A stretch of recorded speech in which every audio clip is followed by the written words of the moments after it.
Ahí sí, entonces les damos a todos una cordial bienvenida a esta clase abierta de nuestro Magíster en Finanzas de la Facultad de Economía y Negocios de la Universidad de Chile. Quiero partir saludando a los casi 50 personas que están conectadas en este momento. A ver si puedo leer bien rápido sus nombres. Aarón, Ale, Alejandro, Ana María, Andrés, Benjamín, Carolina, César, Claudio, Cristian, Diego, Eduardo, Dorian, Felipe, Héctor, Hernán, Jaime, Jessica, Jimena, José, Juan Ignacio, Kendi, Marcelo, Marcos, María José, María Teresa, Maciel, Matías, Mauricio, Miguel, Patricia, Pepe, Rafael, Ramiro, Ricardo, Sebastián, Rodrigo, Susana, Vicente, Javier y Yasmín. Muchas gracias a todos por conectarse esta tarde de día martes. Saludar también al equipo de la Escuela de Posgrado que nos acompaña hoy. Está ahí Leonardo Varas del área de marketing en el Tras Bambalinas. Hola, Leo. Y les voy a presentar al profesor Claudio Radatz, quien es también lo veo ahí conectado, hola Claudio, quien es el director académico de nuestro Magíster en Finanzas, y él les va a presentar a nuestra expositora el día de hoy. El profesor Claudio es profesor titular del Departamento de Administración de nuestra facultad. Él es ingeniero civil industrial y magíster en ciencias de la ingeniería, ambos de nuestra universidad. También es PhD en economía del MIT y sus áreas de especialización son la estabilidad financiera, las finanzas internacionales, la intermediación financiera, los mercados de capitales, las finanzas corporativas y la regulación financiera.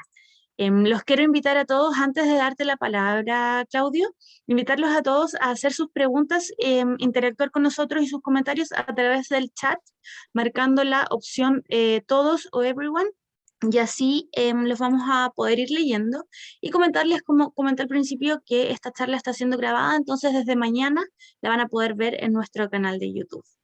Eso, muchas gracias, Claudio, te doy la palabra. Gracias, Nicole. ¿Me pueden oír? Sí, te escuchamos bien. Perfecto.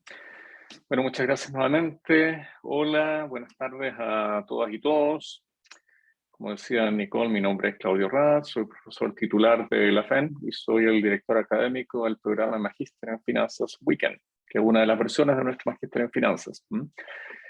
Parto dándoles la bienvenida a esta clase abierta y agradeciéndoles a todos y todas su participación.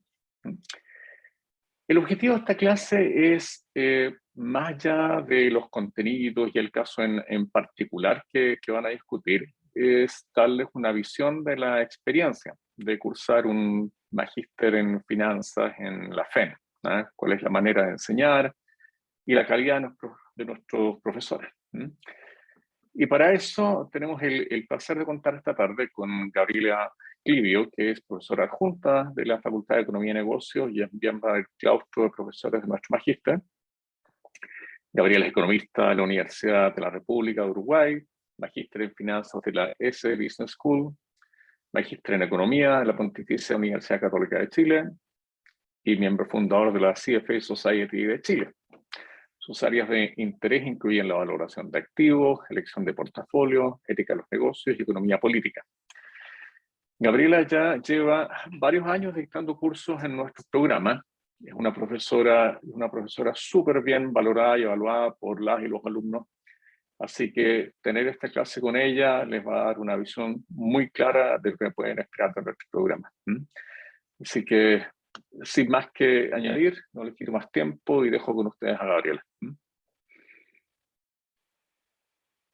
Bueno, muchas gracias a todos por la presentación. Muchas gracias, Nico, la Ale, que no la veo acá. Gracias por la invitación. Gracias, Leo, por estar ahí atrás. Y gracias, Claudio, por invitarme a hacer esta clase. Y gracias a todos ustedes por trabajar juntos en el rato que vamos a estar trabajando juntos hoy. ¿Ya? Yo voy a hacer como que esta fuera una clase. Entonces, yo lo que hago en la clase, por lo general, lo primero que hago es mandarle un caso a mis alumnos, porque me parece que la mejor forma de aprender teoría es haciendo cosas, ¿no? Yo siempre uso mucho el ejemplo del auto. El auto, cuando uno lo lleva en algún lugar, uno cree que puede llegar y no presta atención. Yo sé que ahora existe Waze, que a uno lo puede llevar a todas partes, pero antes, cuando no existía Waze, si a uno lo llevaba en alguna parte, uno no prestaba mucha atención, y después uno quería llegar y no llegaba. En cambio que los casos lo que nos permiten es eso, nos permiten ir haciendo cosas a medida que vamos aprendiendo teoría. Ustedes no me necesitan a mí para deglutirles un texto, son todos muy inteligentes, pueden leer solos, pero me necesitan a mí para que les enseñe cómo resolver problemas, ¿no, verdad? Entonces eso es lo que vamos a hacer nosotros. Yo les digo un caso para leer muy simple, que es el caso de un señor Butler que tiene un negocio muy simple y que tenemos que responder una pregunta. ¿Cuál es la pregunta que tenemos que responder? Subí un caso en español, aparte, que a veces a mis alumnos les subo los casos en inglés porque hay muchos casos que están muy, muy buenos, pero resulta que están escritos en inglés. Entonces, pero busqué un caso en español que fuera simple para que lo pudieran leer y para que vinieran a la clase con el caso leído. Y para que ustedes vean qué buena que soy, porque lo que pasa en mis clases, la primera clase empieza siendo como un shock, pero después nace el amor. Entonces empezamos una especie como de pololeo. Entonces yo lo que hago por lo general es que ustedes no pierden tiempo tipeando anexos. Ustedes la cabeza la usan para pensar, no para usarla en cosas que uno puede sacarla en Google. Entonces yo por lo general subo los anexos en un Excel, que fue también lo que hicimos, la verdad. La Nico les tiene que haber subido no solamente el caso, sino además los anexos. Entonces nosotros usamos el tiempo de la clase para resolver el caso, en realidad, no para tipear cosas que yo se las puedo dar tipeadas. Entonces, alguien de todos los que estamos acá, que somos un montón, somos como 60, ¿alguno de ustedes leyó el caso para que me pueda contar de qué se trata? Como esta es una clase, es lo mejor que nos puede pasar porque no hay como... el mejor espacio para equivocarse es una clase, porque en el fondo uno aprende de los otros y aprende del profesor, ¿no? En la vida real no hay profesor y hay pares, pero a veces los pares no nos aguantan mucho que nos equivoquemos porque confían mucho en el trabajo nuestro. En cambio que en el ambiente de una clase, que es lo que yo siempre trato de hacer, que se armen equipos y que entre todos resolvamos temas, ¿no? ¿Verdad? Porque así es como aprendemos, digamos. De las equivocaciones Gabriela. uno más aprende. Nico, dime. Sí, invitamos a nuestros asistentes a interactuar contigo a través del Sí, chat, porque las cámaras y los micrófonos están desactivados. sí, sí, Ahora sí. bien, si tuvieran alguna duda, ellos pueden indicarnos por el chat y nosotros le habilitamos el micrófono y ahí podemos conversar. Sí, sí, sí, claro, felices. Perfecto. Y pueden levantar la mano e interactuar levantando la mano, ¿no? Les podemos habilitar el micrófono si levantan la manito, Nico. Sí, vamos a ver si habilitamos ahora la manito, ¿bien? Sí. Ahí puede ser que ya esté activa. Si no, nos escriben en el chat y les vamos abriendo los micrófonos. Y si no, que escriban bien. Pero con confianza. Sí, obvio, si esta es la Sí. mejor, esto es un laboratorio, nosotros venimos a clase para aprender, si ustedes vinieran a la clase y supieran todo, la verdad que es un muy mal uso del tiempo y de la plata. Usen la plata para otra cosa porque no nos necesitan a nosotros. En realidad nosotros en la fe le podemos enseñar todo lo que quieran, pero la idea es que en el fondo ustedes vengan para aprender. Bueno, ¿alguien me puede contar de qué se trata este caso? ¿O qué es lo que ustedes ven acá? Alguien que me pueda decir qué es lo que ven acá cuando yo proyecto mi pantalla. ¿Qué es esto que está acá desde la fila 4 hasta la fila 14 y de la fila 18 hasta la fila 38? ¿Qué ven? ¿Qué hay? ¿Qué es? Me estoy poniendo vieja, entonces no puedo ver tantas cosas simultáneamente. Tengo que dejar de compartir para poder ver el chat, pero quiero ver el chat siempre. No te puedo creer que voy a tener que preguntar con nombre y apellido. Ah, el estado de resultado y el balance. Perfecto. Acá vemos un estado de resultado y un balance. Ok. Lo primero es, miremos el balance. ¿Qué particularidad tiene este balance? ¿Qué hay que le llame la atención de este balance? ¿Qué hay que le llame la atención de este balance? ¿Hay algo que le llama la atención del balance? No. Más fácil. Después lo vamos complicando. No se preocupen que lo vamos a complicar. Más allá de la liquidez, poca caja, altas cuentas por cobrar. Sí, hay harta cuenta por cobrar, es cierto, hay mucha cuenta por cobrar. Pero yo diría que lo primero que me llama la atención a mí, todo lo que me están diciendo es cierto. Hay un incremento del endeudamiento, que probablemente debe estar ligado con las cuentas por cobrar, pero si ustedes me dicen a mí, lo primero que me llama la atención es que cuando yo veo acá no hay un pasivo de largo plazo. Fíjense, hay un total de activos que está compuesto por un activo corriente o un activo de corto plazo y una propiedad, planta y equipo neta para conformar el total de activos, pero cuando voy al total de pasivos, tengo muy poco pasivo de largo plazo. Casi todo lo que tengo de pasivo es un pasivo de corto plazo. Entonces, yo solamente con mirar el balance de una compañía, si yo quiero mirar esta foto, cuando yo leo el caso de Butler, el caso dice que estoy en la primavera de 1991, ¿no, verdad? Ojo que este caso fue escrito en Estados Unidos, entonces la primavera debe ser como cuando empieza el otoño para nosotros, como el mes de marzo, al final del primer trimestre. Pero independientemente de eso, cuando yo miro este caso, veo que en el fondo hay un crecimiento importante de la cuenta por cobrar. Claudio, ¿querías decirme algo? Claudio, no te puedo habilitar yo. Nico. Sí, ya está habilitado Claudio. Él tiene que ahora abrir su micrófono. Claudio, ¿podrías abrir el micrófono?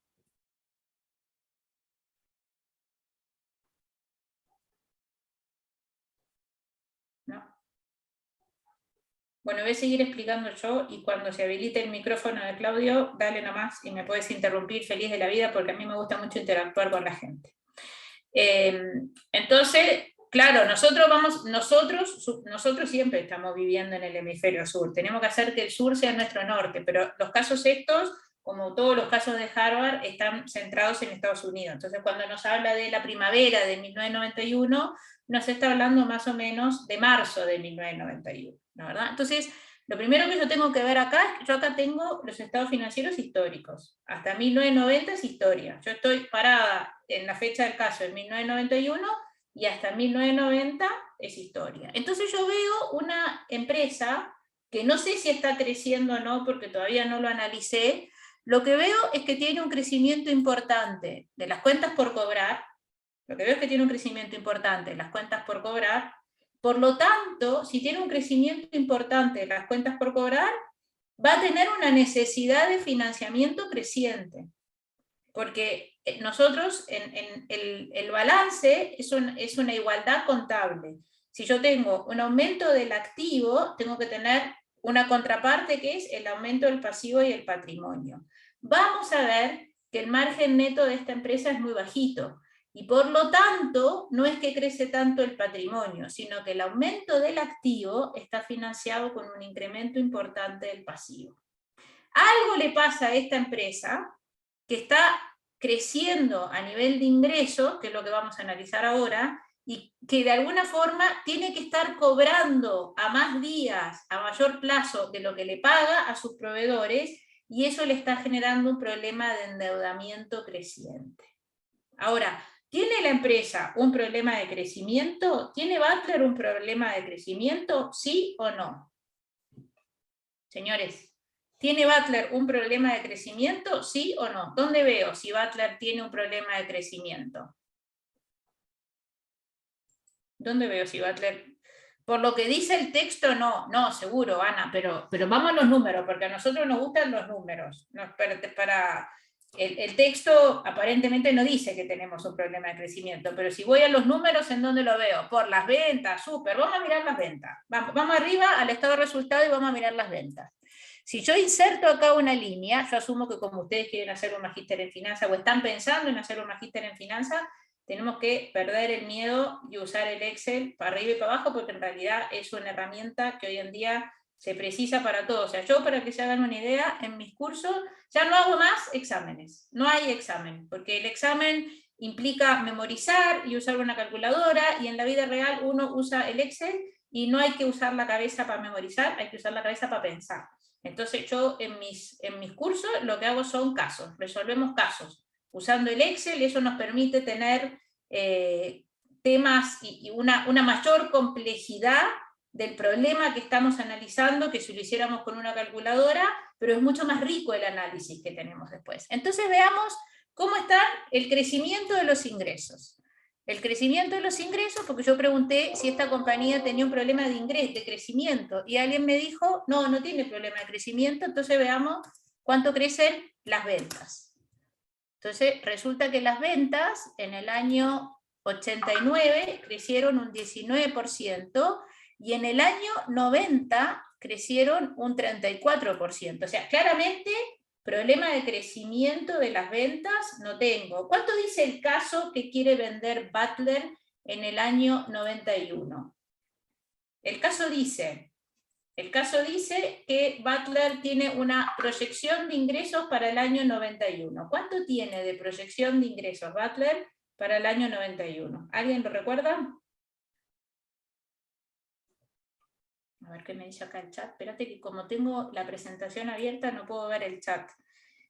Algo por sobre los 3, sí. Algo más concreto, más que 3. Dice que quiere vender algo así como 3,6 millones de dólares. Ojo que acá estamos trabajando en miles. Entonces, mi primera recomendación es que cuando ustedes tengan un Excel, todo lo que está en el libro, en la hoja de cálculo y en el libro de cálculo, todo tiene que estar en las mismas unidades, ¿no, verdad? Entonces, vamos a calcular para el año 91, porque la pregunta que nos hace el caso es si la línea de crédito que nos está ofreciendo el nuevo banco nos va a alcanzar. El banco nos ofrece una línea de crédito de $465.000. Butler cree que le va a sobrar plata de esos $465.000 y nosotros tenemos que proyectar a ver si esa línea de $465.000 nos alcanza para financiar el crecimiento de ingresos que Butler está proyectando. Entonces dijimos que Butler está proyectando que va a vender 3.600, este es un dato del ejercicio, lo que equivale a un crecimiento de los ingresos con respecto a 1990 de 34%. Ahora, la pregunta es, Butler quiere crecer un 34% en ingresos. ¿Qué hace el negocio de Butler? ¿Qué vende Butler? ¿Qué hace Butler? ¿Vende un servicio? ¿Vende un bien? ¿Tiene un proceso productivo? ¿Qué hace Butler? ¿Qué hace Butler en su negocio? ¿Cuál es el negocio de Butler? ¿En qué consiste el negocio de Butler? Voy a estar como la casa de papel, voy a nombrar voluntarios. Espérenme a ver qué me dicen acá en el chat. ¿Un distribuidor de qué, Luis? Es un distribuidor, sí, perfecto. ¿Un distribuidor de qué? Un distribuidor de productos madereros, me dice Benja. Más que de productos madereros, Benja es un distribuidor de maderas. Butler tiene, sí, vende puertas y también vende cerrojos, pero verdaderamente lo que hace Butler en realidad tiene como una especie de barraca, ¿no, verdad? Eso es lo que tiene. Entonces, ustedes piensan, si es un distribuidor, ¿tiene materia prima, producto en proceso y producto terminado, o básicamente tiene solo productos terminados? En su inventario, ¿qué tendría Butler si nosotros vamos a hacer a contar el inventario de Butler? ¿Qué tiene Butler? Productos terminados, claro. Y entonces Butler debiera tener un margen operacional y un margen neto alto o bajo. ¿Qué les parece a ustedes? O dicho de otra forma, ¿tiene un producto diferenciado o vende un producto que es como un commodity, Butler? Estas son las cosas que nosotros tenemos que pensar. Yo sé que todos nosotros tenemos como la deformación de irnos directamente a los números, pero en realidad nosotros tenemos que pensar y entender cuál es la problemática. Y casi que el ejercicio que yo hago es al revés de lo que hace todo el mundo. O sea, porque todo el mundo mete números en el Excel y dice, Excel me da tanto. Entonces dejan de pensar. Lo que nosotros tenemos que hacer es pensar y casi que usar el Excel para ver si en el fondo la intuición que nosotros tenemos efectivamente coincide con lo que Excel nos dice. O sea, Excel no es el oráculo, digamos. Uno pone un número y es más fácil entenderse con el Excel que con una persona. Entonces, claro, debiera tener un bajo margen porque son productos estándar. Marco me dice que tienen alta competencia y producto con poca diferenciación. Por lo tanto, el margen operacional y el margen neto debiera ser bajo, ¿no, verdad? Dicho sea de otra forma, Butler vende un producto que es prácticamente lo que se conoce como un commodity. Si Butler subiera mucho el precio de este producto, que es un commodity, ¿qué van a hacer los clientes de Butler? si no tiene un producto diferenciado, si no es que hay una marca, si vende un producto que es básicamente un commodity, y quisiera generar ingresos a través del aumento de los precios, lo más probable es que los clientes de Butler se van a ir a la competencia, obviamente. Lo que me están diciendo en el chat es perfecto, porque en el fondo yo no tengo un valor agregado, no tengo una fidelización de los clientes por ciertos atributos que tiene mi producto. Entonces, lo más probable es que este crecimiento de los ingresos que vemos acá del 34%, no responde a que Butler vende las mismas cantidades que el año anterior a un precio que es un 34% más alto. Lo más probable es que este 34% de crecimiento de los ingresos esté ligado a un 34% de crecimiento de ¿qué cosa? De crecimiento de las cantidades. Súper, lo que me está diciendo José. Lo más probable es que este 34% esté ligado a un crecimiento muy importante de las cantidades, ¿ok? Entonces ahora déjenme que me voy a anotar acá lo que les voy a explicar después. Les voy a explicar después el concepto del capital de trabajo cuando lleguemos al balance. Por ahora voy a seguir con el estado de resultados. Voy a calcular cuánto representa como porcentaje de los ingresos el costo de los bienes vendidos. Como porcentaje de los ingresos, ¿cuánto les da el costo de los bienes vendidos como porcentaje de los ingresos? Me imagino que alguno de ustedes está haciendo el Excel. ¿Cuánto les da el costo de los bienes vendidos como porcentaje de los ingresos? ¿72% aproximadamente? Dame un segundito. Claro, 72%. Con lo cual, el resultado bruto es bajísimo, ¿no verdad? Debe ser como un 24%. Vamos a sacar el margen bruto, que es el resultado bruto partido por los ingresos. Cada vez que a ustedes les hablan de un margen, es la variable partida por los ingresos. O sea, un margen operacional es el resultado operacional dividido por los ingresos. Un margen bruto es el resultado bruto dividido por los ingresos. Es un 28%. ¿Ok? Vamos a poner en rojo los cálculos que hemos hecho nosotros para que nos queden claros. Ok. Vamos a calcular ahora los gastos de administración y venta como porcentaje de los ingresos. El gasto de administración y venta como porcentaje de los ingresos, que también es súper alto, es un 25%, y vamos a calcular el margen operacional. Y dijimos que el margen operacional, ¿cómo lo calculamos? Expliqué recién cómo se calculan los márgenes. ¿Cómo calculo el margen operacional? José, ¿cómo calculo el margen operacional? Como el resultado operacional sobre las ventas o sobre los ingresos. Súper. Entonces vamos a calcular el margen operacional, que en inglés es lo que van a conocer siempre como el margen EBITDA, ¿no verdad? Porque el margen EBIT, porque el resultado operacional es el EBIT. Entonces, el margen operacional es el resultado operacional sobre los ingresos. ¿Y qué vemos nosotros? Vemos que el margen operacional es un 3%. Vamos a ponerlo con otro decimal más. El margen operacional me da un 3,2%. Este es el margen antes de pagar todo lo no operacional, antes de pagar los intereses. O sea, es un margen operacional muy bajito. Es un margen operacional de un distribuidor, de alguien que vende un producto, que es commodity, que genera mucha caja, pero que no tiene un producto diferenciado. Es normal en un distribuidor tener un margen bajo. ¿Okay? Ahora, si ustedes se fijan, por ejemplo, esta industria, y hace todo el sentido del mundo, esta empresa está inserta en una industria que no tiene gasto de investigación y desarrollo. Normalmente yo, antes de llegar al resultado operacional, a los ingresos, le resto el costo de los bienes vendidos, le resto los gastos de administración y venta, y debiera restarle el gasto de investigación y desarrollo. Pero en esta industria, por ejemplo, en la industria farmacéutica, no, voy al tiro de la depreciación, Braulio, dame medio segundito. Pero en esta industria, en la industria farmacéutica, por ejemplo, la investigación y desarrollo es muy importante.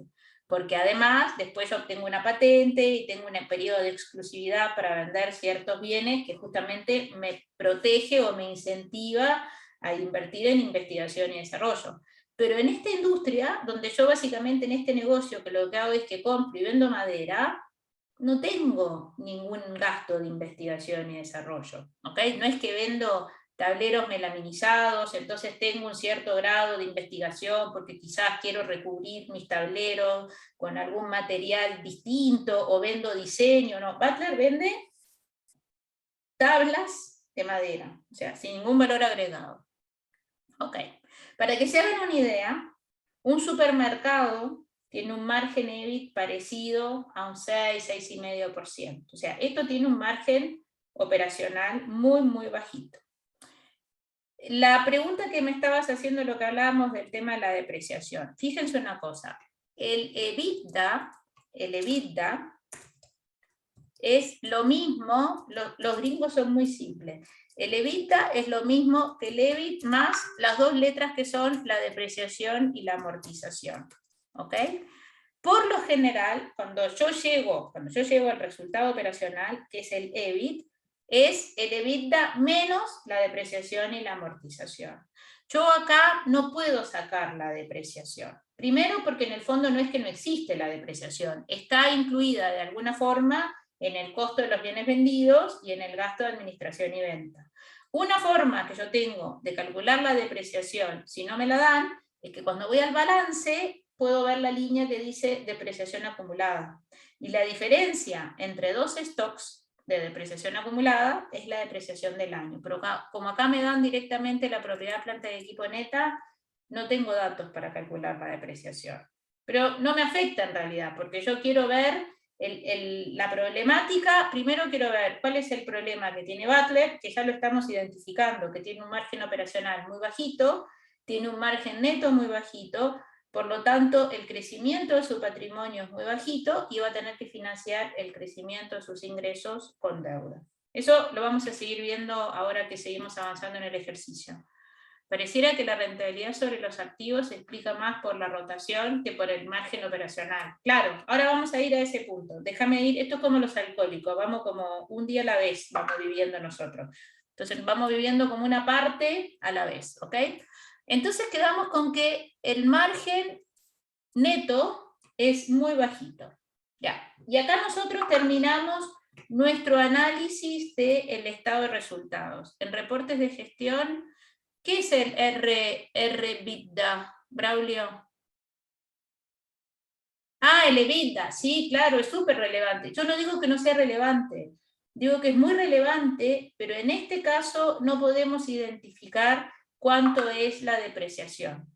En la vida real, yo siempre sé cuánto es la depreciación. Por ejemplo, si voy al estado financiero de cualquier empresa, probablemente yo veo directamente el resultado operacional, que es el EBITDA después de la restada la depreciación, pero siempre hay una nota que me dice cuánto es la depreciación del año, cuánto de esa depreciación está incluida en el costo de los bienes vendidos y cuánto de esa depreciación está incluida en el gasto de administración y venta. Pero en este caso no lo veo. En este caso no lo puedo ver. Es súper importante, yo por lo general siempre lo analizo, sobre todo para proyectar ciertas variables, pero en este caso no cuento con la información para poder calcularlo, ¿ya? Quiero que antes de ir al balance avancemos en esta otra línea. Quiero que asumamos que el costo de los bienes vendidos hacia adelante va a ser lo mismo que en el año 1990, y que los gastos de administración y venta como porcentaje de los ingresos van a ser también lo mismo que en el último año. ¿Ok? Entonces voy a poner acá una nota que diga que asumimos el mismo porcentaje sobre ingresos del año 1990, que es el último año histórico, ¿ya? Entonces calculo mis costos como ese porcentaje de los ingresos. Evidentemente el margen me va a quedar igual, y los gastos de administración y ventas también, como un 24% de los ingresos, y así puedo calcular el resultado operacional y el margen operacional. Tengo una pregunta acá en el chat. Ah, de acuerdo, gracias. Ya. ¿Estamos hasta acá? ¿Están todos hasta acá? ¿Hay alguien que no haya llegado? El que no haya llegado, ¿me puede levantar la manito para decirme que no llegó? ¿O estamos todos hasta acá? ¿Estamos? ¿Sigo? ¿Estamos ok? Ya, buenísimo, gracias, Marcelo. Entonces voy a seguir acá. Ok. Por ahora, supongamos que en el ejercicio, lo difícil del ejercicio es la provisión esta antes de impuestos. Déjenme calcular acá, voy a poner la fórmula, aunque me falten otros datos. Me falta calcular el gasto por intereses y me falta calcular la provisión de impuestos, ¿ok?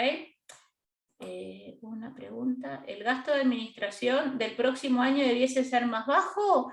No, no tendría por qué ser más bajo. O sea, al contrario, lo que te está pasando acá es que si tú te fijas, algo raro pasa en el año 89, algo raro pasa en el año 89, que tengo una caída en el costo de los bienes vendidos como porcentaje de los ingresos. Pero hacia adelante vuelvo al 72.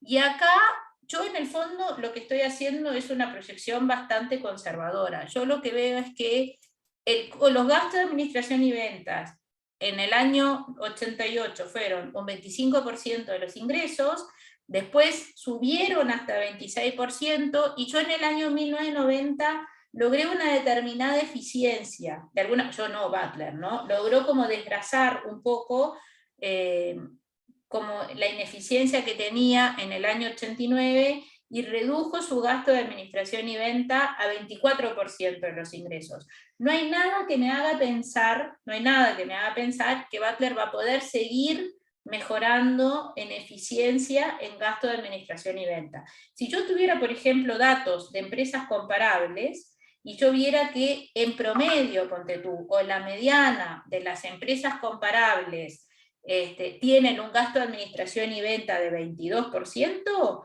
yo podría decir, bueno, Butler va a seguir reduciendo su gasto de administración y venta hasta que llegue más o menos al lugar donde se encuentran las comparables de la industria, o del segmento en el cual Butler opera. Pero no tengo datos de eso. Entonces, lo mejor que puedo hacer es estimar que mi gasto de administración y venta sobre ingresos sigue siendo el mismo porcentaje que el año anterior.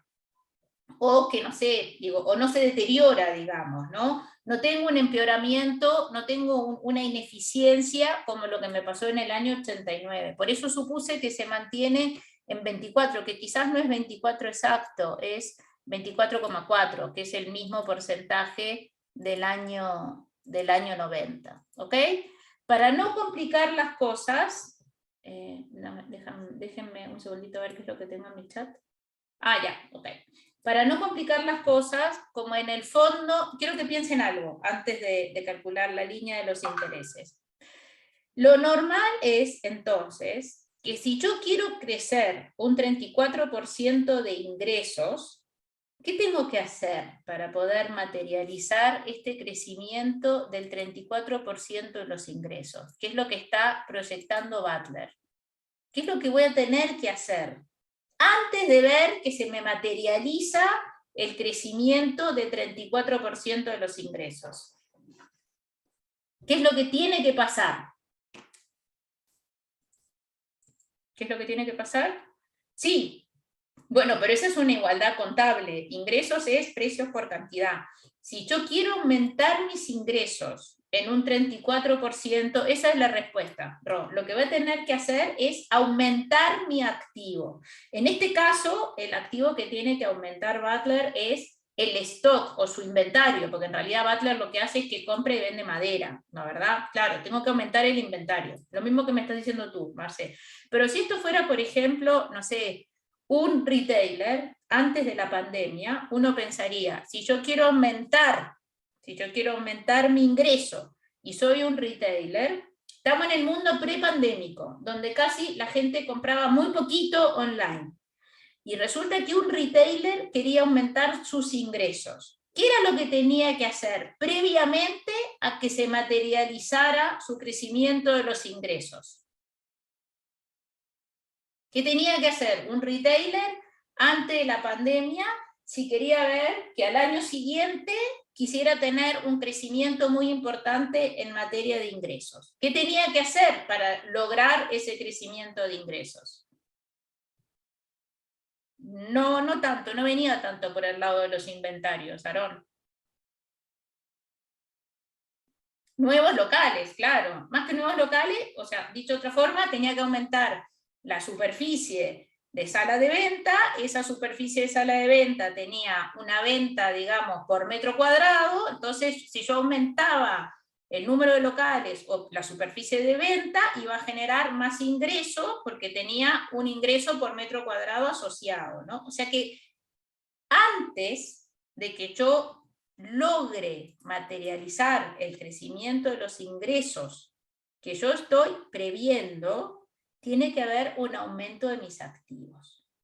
Mis activos pueden ser mi superficie de venta, que es, por ejemplo, la superficie, bueno, la superficie de venta, que es un activo fijo, o, como es en este caso, un aumento del inventario, que no es un activo fijo, sino que es un activo corriente. Pero no puede estar desconectado. No puede estar desconectado. No puedo yo tener un crecimiento importante de los activos, de los ingresos, si no tengo un crecimiento de los activos. El único caso en que esto podría darse es si yo tuviera, por ejemplo, una planta productora y yo funcionara con un 50% de capacidad ociosa. Porque ponte tú, yo podría decir, ok, yo detecto esta oportunidad de mercado.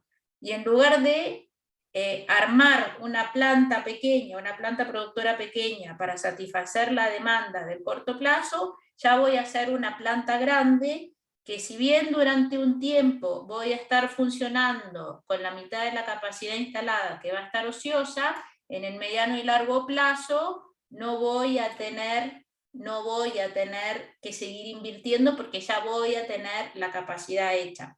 Sí, vende por teléfono, pero en realidad vende por teléfono, esto es en el año 1990. Lo que él hace en realidad es que él toma pedidos por teléfono, pero no es que tiene un marketplace, ni es que tiene una plataforma online. En realidad, él vende por teléfono, lo que me estabas diciendo acá en el chat, él vende por teléfono, pero él vende por teléfono ahora, y mañana tiene que despacharle la madera en el camión al otro tipo. O sea, tiene que tener, en el momento en que él está haciendo la venta, tiene que tener la madera en su bodega. Carlos, que tenés la manito levantada. Tenés que abrir tu micrófono, porque yo creo que debes tener el micrófono habilitado. ¿No? ¿Carlos? No, disculpa. ¿No? Ah, ya, no pasa nada. Bueno, ya. Entonces, para seguir analizando este caso, vamos a calcular el gasto por intereses de una manera muy simple, porque no quiero hacer un modelo recursivo, como si representara el mismo porcentaje que representó el gasto por intereses sobre los ingresos en el año anterior. Con lo cual a mí me va a quedar un gasto por intereses de $44.000, un resultado antes de impuestos de 71, y ahora tengo que calcular la provisión de impuestos. La provisión de impuestos en este caso es medio complicada. Si ustedes van al caso de Butler, en alguna parte dice cómo hay que calcular la provisión, porque por lo general es una tasa corporativa que uno aplica, ¿no? ¿Verdad? Voy a ir abajo a aplicar el cálculo de la provisión, ver abajo el cálculo de la provisión de impuestos. Y después de esto ya nos pasamos al balance, que yo encuentro que es súper interesante. Entonces acá vamos a poner el cálculo de la provisión de impuestos.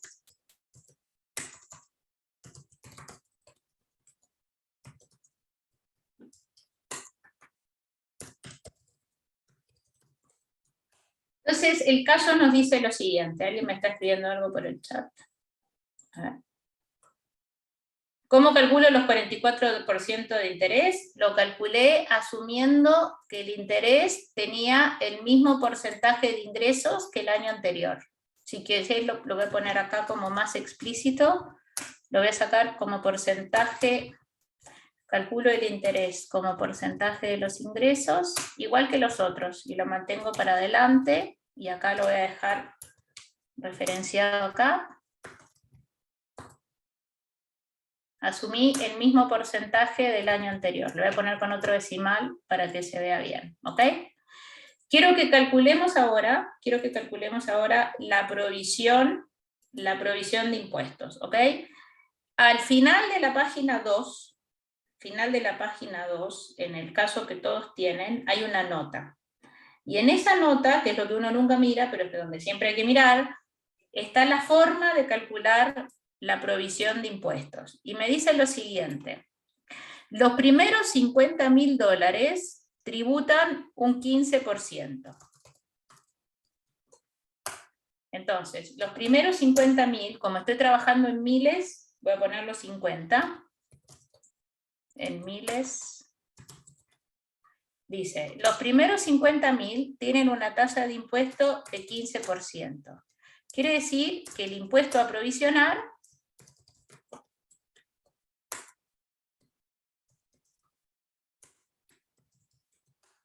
tiene que ser el 15% de 50. ¿Estamos de acuerdo? Señores, ¿estamos de acuerdo?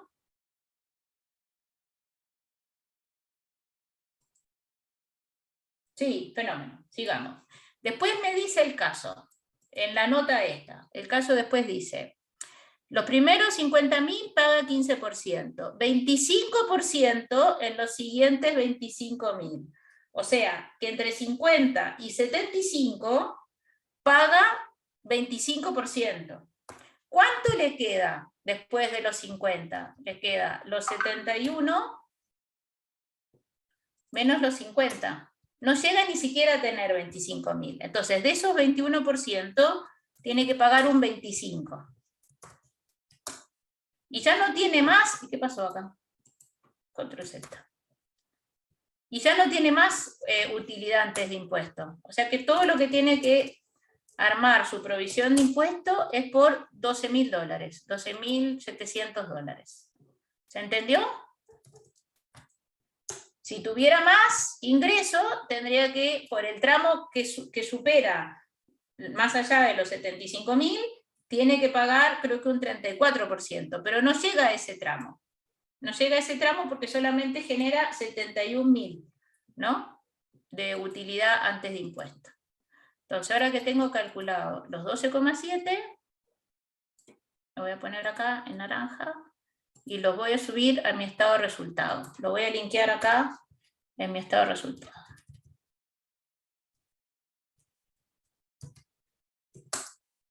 Y entonces, mi utilidad neta me da 58. Y mi margen neto, que es la división entre la utilidad neta y los ingresos, la utilidad neta y los ingresos me dan 1,6, que es nada. ¿Estamos bien hasta acá todos, señores? Sí, ok. Bueno, vamos a mirar el balance ahora. Vamos para abajo, vamos a ver el balance. Miren lo que sucede. Vamos a hacer una línea acá. Calculemos el cambio en el patrimonio. Entre un año y otro, el patrimonio cambia como valor final menos valor inicial, ¿no? ¿Verdad? Entonces, este es el cambio en el patrimonio, y si ustedes ven la utilidad del ejercicio respectivo, ese es el cambio en el patrimonio que sale del balance, y esta es la utilidad neta. ¿Qué me pueden decir ustedes? Vamos a ponerle utilidad neta. ¿Qué conclusión puedo sacar? ¿Qué hace Butler con la utilidad?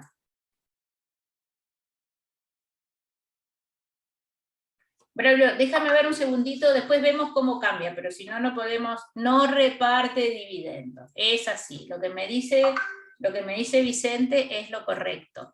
Toda la utilidad del año, cualquier empresa con la utilidad del año tiene dos posibilidades. O reparte dividendo, o lo que no reparte dividendo se dice que lo reinvierte o lo capitaliza.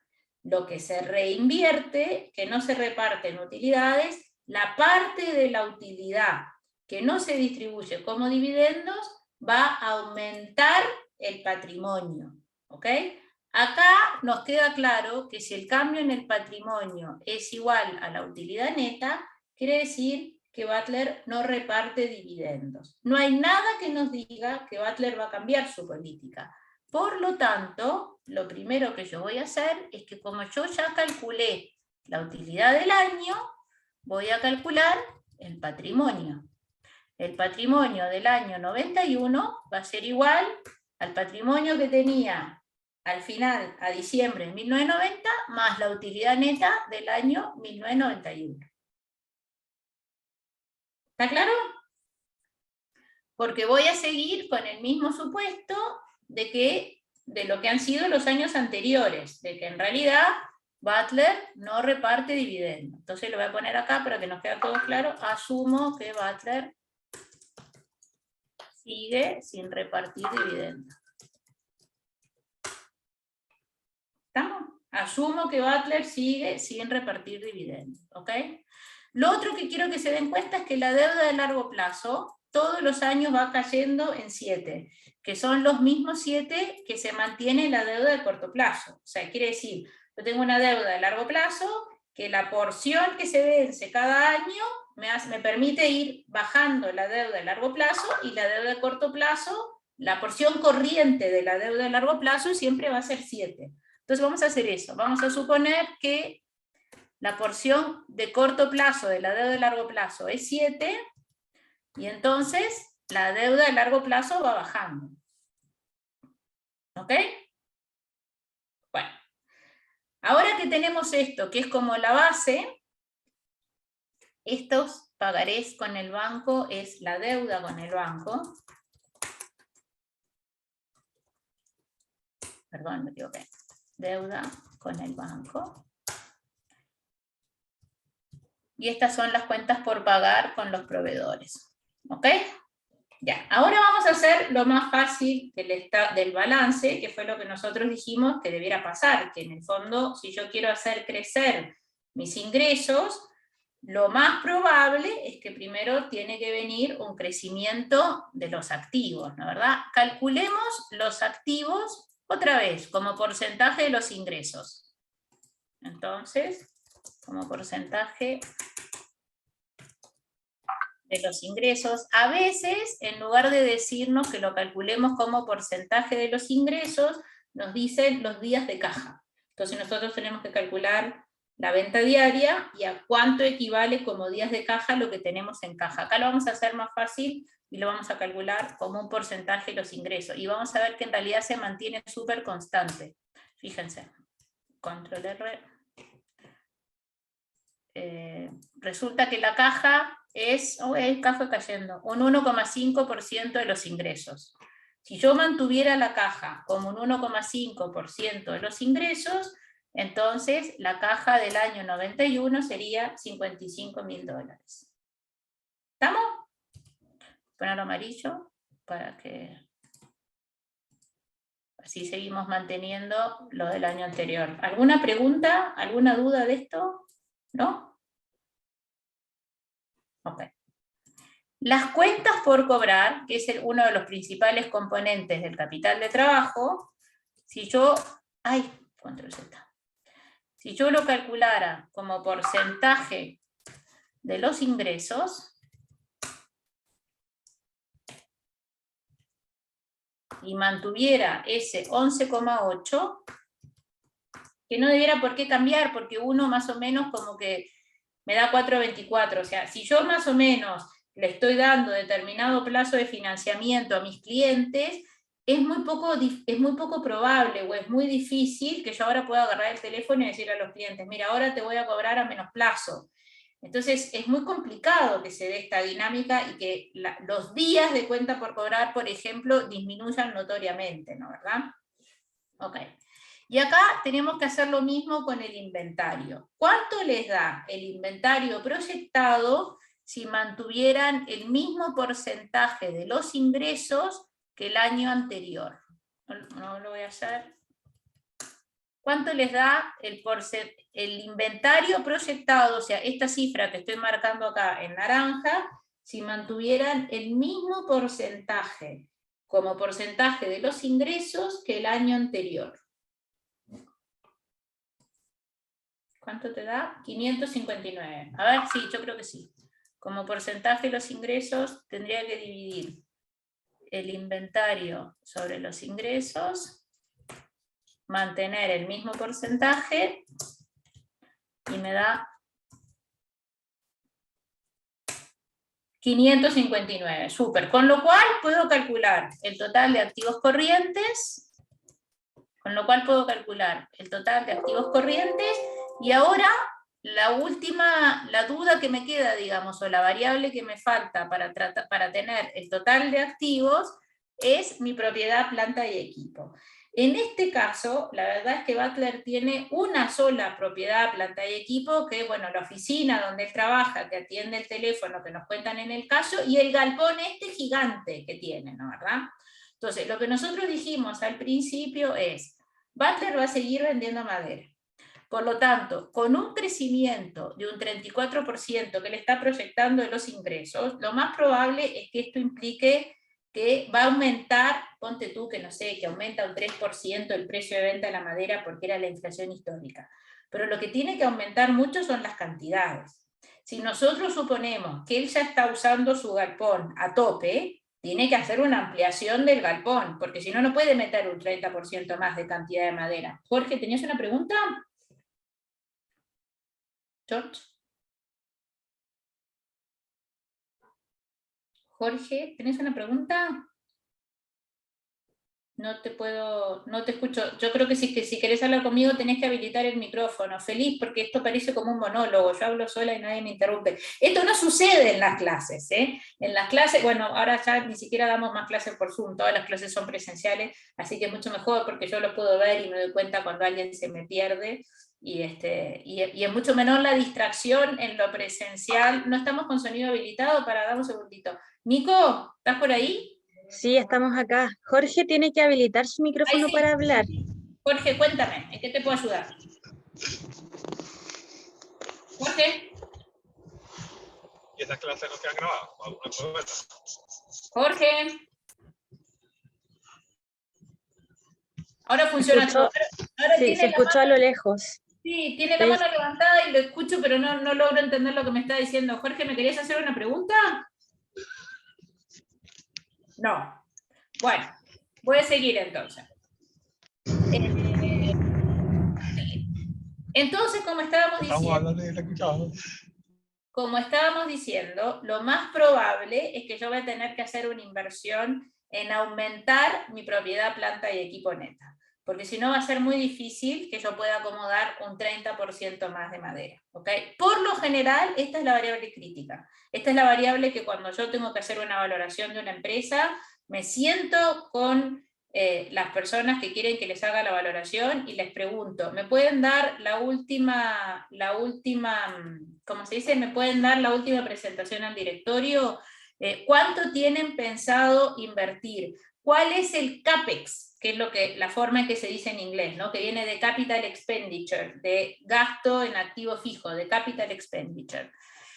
Normalmente, en un balance yo puedo tener la propiedad, planta y equipo al costo, a la cual le resto la depreciación acumulada para llegar a la propiedad, planta y equipo neta, que es lo que tengo que sumar para tener el total de activos. Acá no tengo ni la propiedad, planta y equipo al costo, ni la depreciación acumulada. Tengo directamente la línea o el resultante que es la propiedad, planta y equipo neta. ¿Okay? La propiedad, planta y equipo neta, para el que no lo tiene claro, la propiedad, planta y equipo neta es igual a la propiedad, planta y equipo al costo o al costo histórico menos la depreciación acumulada. Nosotros, la depreciación acumulada, nosotros cuando vemos el estado de resultados vemos un flujo. Cada año son cuentas temporales las del estado de resultados. Cada año la cuenta empieza de cero. Cada año mis ingresos empiezan de cero y va corriendo y van aumentando a medida que pasa el año. Cuando termina el año, se cierra mi venta del año y empiezo de cero de vuelta. Eso es el estado de resultados. El balance son cuentas de stock. Son cuentas que en el fondo no empiezo de cero. La propiedad, planta y equipo neta que tenía a fines de diciembre de 1990 es el stock inicial del año 1991. ¿Okay? Acá tengo que hacer un supuesto. Lo que yo voy a suponer es que tengo que ampliar el galpón. ¿Cuánto lo voy a ampliar? La misma tasa de crecimiento que los ingresos. Porque tengo que hacer un aumento, tengo que tener un aumento de mi capacidad de almacenamiento para generar un crecimiento de los ingresos de un 34%. Con lo cual, el total de activos me va a dar 1.247. El 90 creció, sí, puede ser. No tengo datos para hacer eso. Es un súper buen punto lo que me estás diciendo, pero yo también podría pensar, ok, pero yo acá, fíjate que en realidad en mi propiedad, ¿cuánto aumenté en mi propiedad, planta y equipo en el año 90? Déjame ver. Es un súper buen punto eso, pero no tengo cómo... No, aumenté un 12%. Aumenté un 12% igual. Y venía con un crecimiento de un 11. Claro, pero acá, ponte tú, algo pasó acá que me despegué, porque acá había crecido un 19% de los ingresos y acá tenía un crecimiento de 11% en la propiedad, planta y equipo. Puedo hacer un análisis de sensibilidad después y ver cuánto me aumenta o me cambia la necesidad de financiamiento en función de cuál es el crecimiento que estoy asumiendo para la propiedad, planta y equipo neta. Eso lo puedo sensibilizar. Después les voy a enseñar a hacer una tabla de sensibilidad, que es un buen punto, digamos, porque me permitiría... yo tengo que asumir siempre... No tiene la capacidad de producción. No, él no tiene capacidad de producción, César. Él no produce nada. No tiene capacidad de producción. Él solamente tiene una bodega. Tiene una capacidad de almacenamiento. Y en el caso nos dicen que él tiene una capacidad de almacenamiento. Él vende intermedia madera. No produce nada. Compra y vende madera y tiene este pequeño margen neto de 2%. ¿Ya? Eso. Bueno, entonces acá nosotros tenemos que ver un par de cosas. La primera es que como estamos en el balance, mi total de activos tiene que ser igual a pasivos más patrimonio. Con lo cual, como mi objetivo acá es determinar la necesidad de financiamiento que voy a tener con el banco, lo primero que yo sé es que en un balance el total de activos tiene que ser financiado con pasivo y patrimonio. No hay otra. Las cuentas hay que pagarlas. Por lo tanto, lo primero que voy a hacer es que voy a igualar el total de pasivo más patrimonio al total de activos. Eso es lo primero que yo voy a hacer. Como yo ya tengo el patrimonio, voy a calcular el total de pasivos como diferencia entre el total de financiamiento que necesito menos el recurso propio, que es el patrimonio. Entonces, calculo, lo segundo que hago es que calculo el financiamiento de terceros, que eso es lo que son los pasivos, ¿no verdad? Los pasivos es el financiamiento que me dan terceros. El financiamiento de terceros, que equivale a los pasivos, al total de financiamiento necesario, que es el pasivo más patrimonio, menos los recursos propios, que es el patrimonio.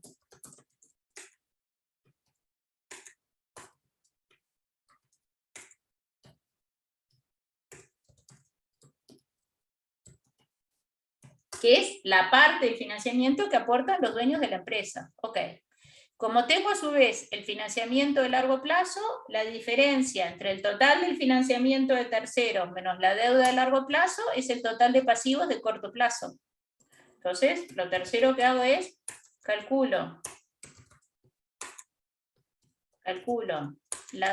los pasivos de corto plazo, como el total de pasivos menos los pasivos de largo plazo. ¿Ok? La única cuenta que en realidad no sé mucho cómo calcular acá es básicamente las otras cuentas de pasivo que puedo suponer que crecen, como los ingresos, o puedo suponer que lo mantengo constante. Antes de hacer alguna suposición, acá quiero entender, estamos claros hasta acá, ¿no verdad?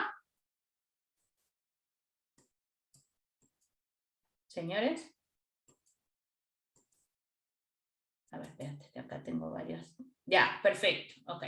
Entonces, para seguir con la misma línea de lo que habíamos hecho antes, vamos a suponer que en la cuenta de otras cuentas de pasivo, después lo podemos sensibilizar, en las otras cuentas de pasivo vamos a asumir el mismo crecimiento que tienen los ingresos. Podría mantenerlo constante, estoy completamente de acuerdo, pero este es mi escenario base.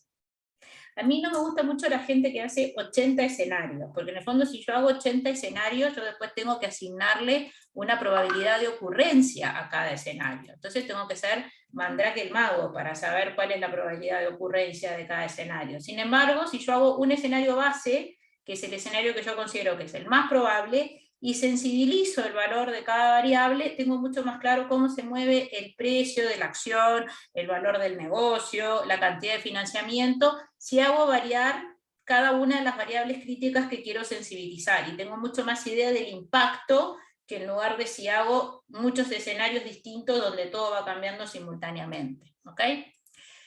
Entonces, acá en el fondo me quedan dos grandes cuentas, ¿no verdad?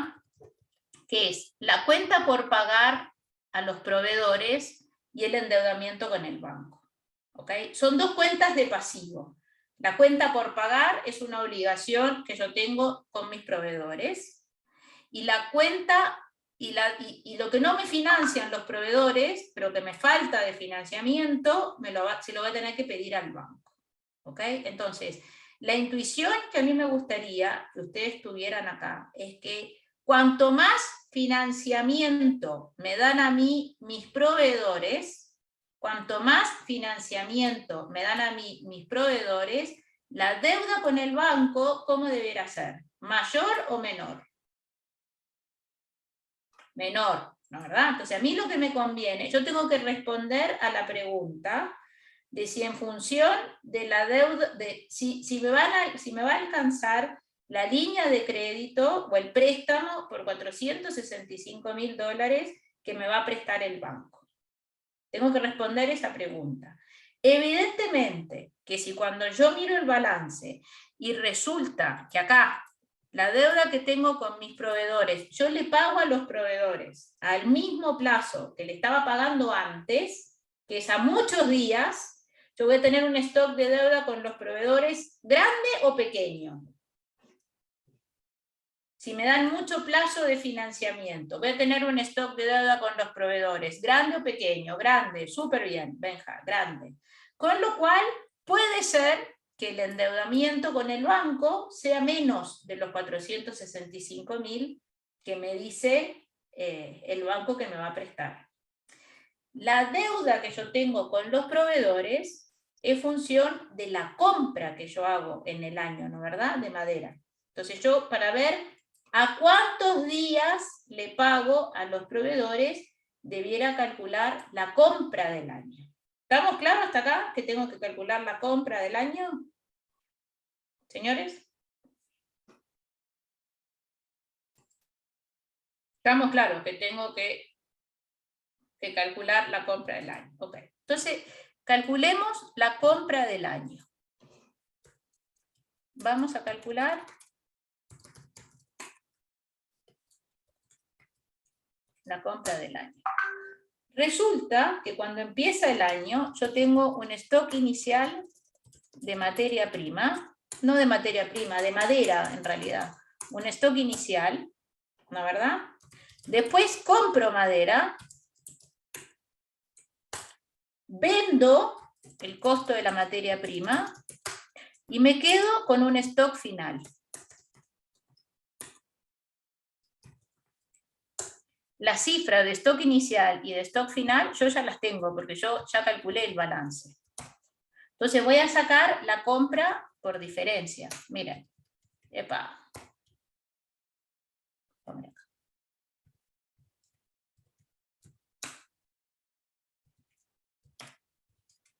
Mi stock inicial en el año 89 era el stock final del año 88. Yo partí el año 89 con un stock inicial de madera de $239.000. ¿Ok? No sé cuánto compré, porque la compra es mi incógnita. Pero ese año, el costo durante el año 89 de la materia prima, lo saco del estado de resultados, fue 1.437. Y quedé con un stock final a diciembre del 89 de inventario de 326. Por lo tanto, la compra del año fue el costo de la materia prima más la diferencia de inventario.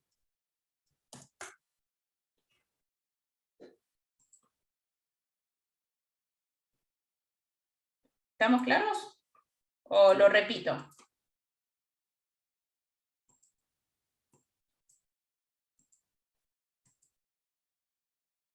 Tengo que mirar acá. ¿Estamos claros? Listo, ok. Acá tengo la compra del año 89. Cuando empieza el año 90, mi stock inicial eran los 326. El costo lo saco del estado de resultados. Mi stock final es el stock final que tengo de inventario en este año y por lo tanto la compra del año 90 eran 2.042. ¿Estamos? ¿Hasta acá? Sí. ¿Estamos? ¿Señores? Okay. Por lo tanto, cuando yo vea, resulta que yo compré en el año 90 casi 2 millones de dólares de materia prima, ¿no es verdad? Y me quedé con una cuenta por pagar a los proveedores de $256.000. Quiere decir que si yo en el año, durante 365 días, compré 2.042 o 2,042 millones de dólares, mi compra diaria de madera fue los 2 millones de dólares dividido 365. Y entonces los días de pago a proveedores, cuando mire el balance, la cifra que tengo en el balance de deuda que tengo con mis proveedores equivale a un total de 46 días. O sea, la compra de los últimos 46 días todavía no la pagué. La tengo como una deuda con mis proveedores. ¿Ok? ¿Estamos hasta acá? ¿Ana María? ¿Con la cuenta Cristian sí? ¿Braulio también? ¿Ana María también? Perfecto. Por lo tanto, supongamos que los proveedores me siguen vendiendo, les sigo pagando a los proveedores con este retraso. No puedo aprovechar el descuento porque estoy recontra cogotado. Les sigo pagando a los proveedores con 46 días. Si yo calculo entonces cuál es la compra del año 91, si yo calculo cuál es la compra del año 91, que sé que tengo un stock final, de 559, y digo que le sigo pagando a los proveedores, o sigo teniendo en cuenta por pagar con los proveedores el equivalente a 46 días, entonces voy a tener la compra del año,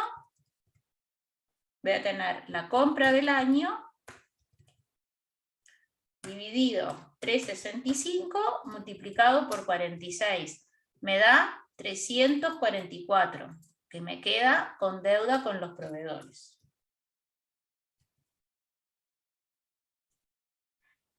Si tengo una deuda con los proveedores de 344, la última cuenta que cierra el balance es la deuda con el banco. Entonces, la deuda con el banco la calculo como diferencia. Porque tengo que tener una cuenta que me cierra el balance. ¿Como diferencia de qué? Entre el total de pasivos corrientes y todas las otras cuentas de pasivos corrientes que tengo acá. Por lo tanto me da 394. Entonces eso quiere decir que, qué perfecto, a mí me alcanza con los 465.000 que me iba a prestar el banco, ¿no es verdad? No te entendí un poco la pregunta, Fernando, pero quiero explicarles lo siguiente. Con lo cual, resulta que a mí me alcanzaría el stock de deuda que me propone este banco, ¿la verdad? Pero resulta que ahora, miren lo que pasa. Dupliquemos esta pestaña. Vamos con el mouse, el botón derecho, y le damos Google Copy, creamos una copia y lo mandamos para el final. Y en lugar de usar 46 días, vamos a ponerla acá con 46 días, que eran los días que tenía en el año 90, voy a suponer que ahora le pago a los proveedores a 10 días. Porque eso me dice el caso, que yo quiero ver si le puedo pagar a los proveedores a 10 días. Si yo le pagara a los proveedores a 10 días, mi stock de deuda con los proveedores. Bueno, Braulio, pero esto es un ejercicio, es un caso. Hoy en día es excesivo, pero este caso es de 1990. Por eso nosotros tenemos que usar esto para pensar, digamos. Yo trato de usar siempre casos mucho más, como se dice, mucho más actualizados que este. Pero este era un buen caso como base en realidad. Pero lo importante es que el ejercicio lo vamos a entender igual. Si yo quisiera pagarle a mis proveedores, o el stock de deuda que tengo con los proveedores, equivale a la deuda de los últimos 10 días, en lugar de la deuda de 46 días. Mi stock de deuda con los proveedores va a ser mayor o menor que lo que calculamos recién, que era, ¿cuánto era? 3,44. ¿Va a ser mayor o menor? Eso es lo que a mí me importa, que nosotros desarrollemos la intuición, no nos quedemos pegados con el número. Si yo ahora le pago a los proveedores a un plazo menor, cuando mire el balance, el stock de deuda que voy a tener con los proveedores, no, está bien, pero no nos peleemos entre nosotros, ya está solucionado el tema de los 46 días. Si yo ahora le pago a los proveedores, tengo una deuda con los proveedores que equivale a 10 días de compra en lugar de 46. La cuenta por pagar con los proveedores debiera ser menor o mayor que los 344.000 que calculé acá. Menor, perfecto. Calculémoslo, a ver cuánto menor es. Porque en el fondo todo se puede calcular. Si yo agarro y digo que la deuda con los proveedores va a ser el equivalente a 10 días de compra, divido la compra del año entre 3,65 y lo multiplico por 10, y me da 75. Es mucho menor mi stock de deuda con los proveedores y en realidad les estoy debiendo 10 días de compra en lugar de 46. Entonces, si la cuenta con los proveedores es el equivalente a 75 días, perdón, a 75.000, porque equivale a 10 días de compra en lugar de 46, no me alcanza la plata que me presta el banco, que son 465.000. Y eso es lo que nosotros tenemos que pensar, más de enrollarnos con el número de los 30 a los 45, es, si yo quiero aprovechar el descuento que me dan los proveedores, que podría mejorar el resultado de mi ejercicio de alguna manera, si yo quiero aprovechar ese descuento, entonces resulta que a mí la plata que me presta el banco, que es este máximo de endeudamiento de $465.000, no me alcanza. Entonces, lo que nosotros empezamos a hacer acá fue ver, primero entender, solamente con ver el estado de resultados histórico, a nosotros nos alcanzó para darnos cuenta que acá Butler tiene un problema. Y el problema que tiene es que es una empresa que tiene mucho capital de trabajo y un margen muy pequeño. Como tiene un margen neto muy pequeño, resulta que aun cuando no reparta dividendo, es muy poco lo que puede ir aumentando el patrimonio. Por lo tanto, si quiere crecer mucho, va a tener que recurrir a un financiamiento de terceros, porque el financiamiento con capital propio crece muy poco, porque el margen neto de esta compañía es muy bajo. Entonces, si quiere tener un crecimiento de los ingresos tan importante, pero no recurrir tanto a un financiamiento de terceros, lo más probable es que va a tener que o manejar mejor su inventario o acortar el plazo con el cual le está cobrando a sus clientes, ¿no? ¿Verdad? Porque si nosotros vemos, por ejemplo, cuántos días de cuenta por cobrar, tiene Butler, cuántos días de cuenta por cobrar, o a cuántos días de cuenta por cobrar equivale la cuenta por cobrar, acá tengo mi cuenta por cobrar y lo voy a dividir entre la venta del año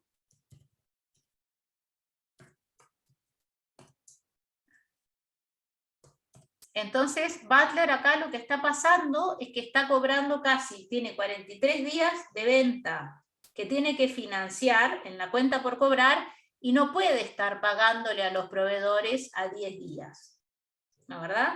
Y ese es el tipo de cosas que nosotros tenemos que pensar. Esto para mí, por ejemplo, yo cuando empiezo un curso de finanzas, de un curso de valoración, yo doy cursos de tópicos avanzados de finanzas o de valoración. Entonces, siempre me gusta partir el curso con un caso así, que es un caso muy simple, pero que nos sirve a todos para enchufarnos, que nos enseña la metodología de trabajo, que nos hace darnos cuenta que tenemos que leer el caso, pero si ustedes ven, nosotros pasamos gran parte de la introducción, en realidad, conversando, porque todos tenemos como la tendencia a desviarnos y a ir al Excel. Y lo más rico es que nosotros podamos pensar cuál es la complicación y después, como yo les decía, usar el Excel como una forma casi de comprobar lo que nosotros pensamos a priori, que es lo contrario a lo que uno hace normalmente. Normalmente uno mete número y después trata de interpretar lo que dice el Excel, cosa que en realidad no debiera ser así. Nosotros debiéramos desarrollar la intuición. Este es un caso súper básico, pero es un muy buen caso introductorio, porque nos hace pensar muchas cosas, nos hace relacionar diferentes ítems del estado de resultado, del balance, nos hace pensar en términos del financiamiento, cómo estructuro mi financiamiento, qué tengo que hacer. Quizás en el fondo, en lugar de pedirle plata al banco recurrentemente, lo que tendría que hacer es, por ejemplo, hacer un aumento de capital, pero entonces yo debiera calcular, por ejemplo, cuánto me tengo que licuar, o cómo mejora, o cómo se deteriora mi ROE, si quiero que mi ROE se deteriore tanto, o si prefiero en realidad aumentar el apalancamiento.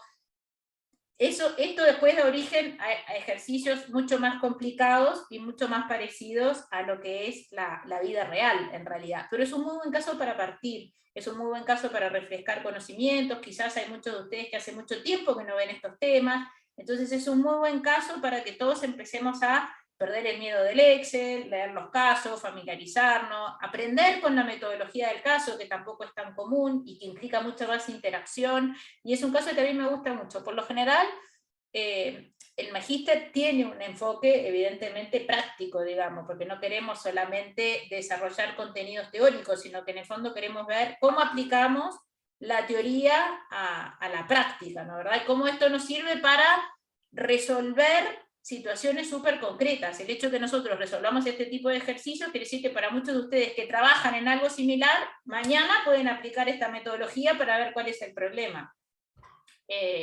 Bueno, eso lo van a ver ahora con la Nico. No sé si quieren decir algo. No sé cómo cerramos esto, Nico. Yo les agradezco a todos, de verdad, haber estado en esta clase. Yo creo que Nico o Ale o Claudio van a cerrar la actividad. Sí, Para mí sí, es mira. compartir con todos. Me voy a despedir yo, pero Nico va a seguir hablando.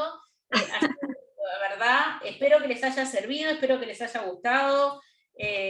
Los invito, la solución no es nunca aumentar un precio en un producto tan commodity como la madera, porque en realidad voy al competidor que me lo vende al mismo precio de antes. O sea, yo puedo aumentar el precio en la medida que tengo un bien que tiene algo diferenciado, ¿no, verdad? Y que tiene, de nada, claro, y en realidad, digamos, cuando tengo una marca que me permite a mí tener un mejor margen, porque los demás perciben un atributo en mi marca, pero en este caso, que básicamente lo que estoy haciendo es intermediando madera, no tengo mucho por dónde subir el precio, ¿ya?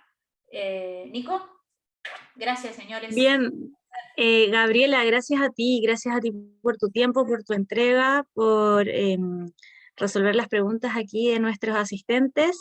Nada, dejé en el chat los enlaces de nuestro magíster en finanzas, si es que están interesados, y también de nuestro canal de YouTube, donde va a estar la clase subida a partir de mañana, si la quieren volver a revisar, o compartirla con quien pudiera estar interesado. También comentarles que si tienen alguna duda, quieren conversar con nosotros, pueden contactarnos respondiendo cualquiera de los correos que les llegó a través, respecto a esta clase. Por ejemplo, el correo que les llegó con la invitación a esta clase, pueden responderlo correo o el correo que les llegó con el enlace de acceso para acceder a este Zoom, también pueden responderlo y ahí nosotros nos comunicamos con ustedes y derivamos sus consultas a quien corresponda. Entonces quedamos en contacto. Nuevamente agradecerte, Gabriela, y agradecer a quienes se quedaron hasta el final. Tuvimos un pic como de 80 personas y ahora tenemos más de 50 conectados, así que súper bien. Gracias a todos. Vamos a cerrar ahora con unos videos y que tengan todos muy buenas tardes. Muchas gracias, señores. Cuídense. Chao, que estén bien.